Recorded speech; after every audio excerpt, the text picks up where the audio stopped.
दोस्तों आज की स्टोरी है जब रावण की मृत्यु के बाद विभीषण उनका अंत्येष्टि संस्कार करते हैं तो इसके बाद राम के पास आते हैं, कहते हैं प्रभु अब मुझे इस सिंहासन और राज्य का कोई लोभ नहीं है, मुझे प्रभु आपके चरणों में जगह स्थान दो प्रभु। दोस्तों अगर वीडियो अच्छा लगे तो चैनल सब्सक्राइब करना। वीडियो में आगे बढ़ते हैं। विभीषण कहते हैं हे महाबाहु, मैं सत्य कह रहा हूँ, अब मुझे लंका की सत्ता और राज वैभव का लेस मात्र भी मोह नहीं रहा। हे करुणा निधान अपने परम प्रतापी भ्राता असुरेश्वर दशानन के पंच तत्वों को पंच महाभूतों में विलीन कर दिया।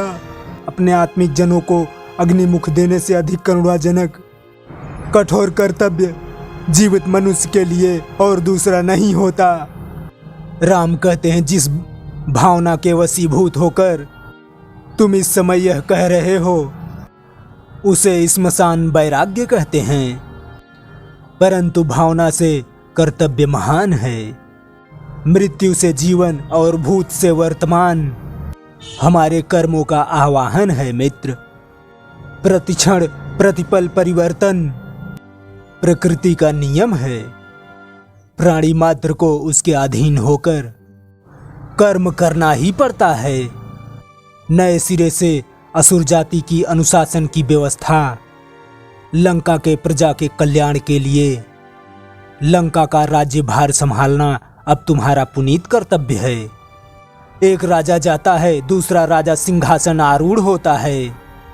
यही परंपरा है, आपको इसका पालन करना है।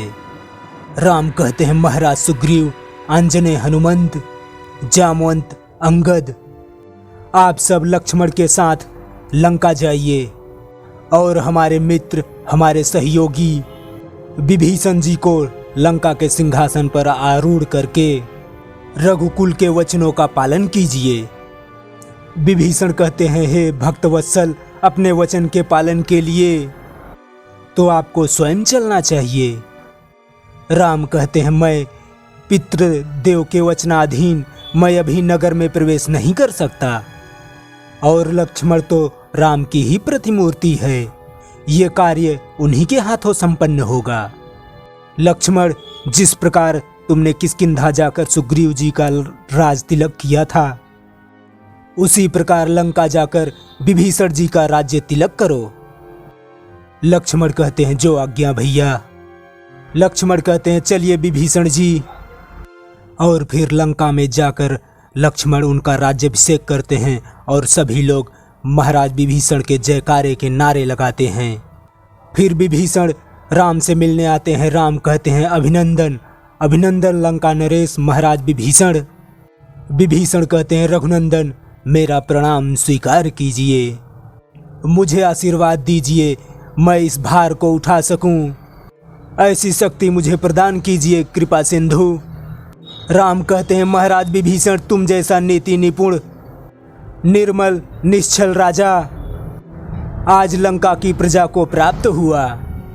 मुझे पूर्ण विश्वास है आज असुरों पे लगे अधर्म, अन्याय, अधर्म और अनीति के अपयश को मिटाने वाले आदर्श राजा सिद्ध होंगे। हे अक्षय धर्मशीर, तुम ऐसे राज्य करना कि तीनों लोग तुम्हारी स्तुति करें।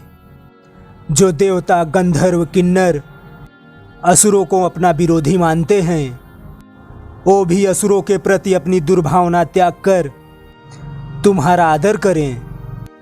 न्याय, नैतिकता, नीति, सत्य, सत्कर्म और सदाचार तुम्हारे शासन में अचल रहे।